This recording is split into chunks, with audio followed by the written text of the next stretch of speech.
Mama, shikamoo.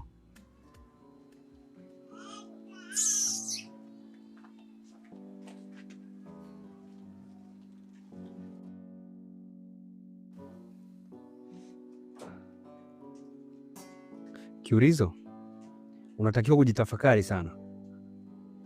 Umekunywa sumu kwa ajili ya mwanamke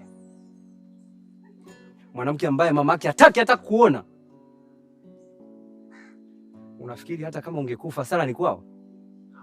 Na hata wewe mwanamke angekuwa anakupenda asingekuacha wewe. Ungekufa sala ingebaki kwetu sisi ndugu zako na rafiki zako. Katika jambo la kipuuzi umekufanya kwenye maisha yako ni hili la kunywa sumu. Seki, nafikiria kuona mkoa. Uhame mkoa uende wapi?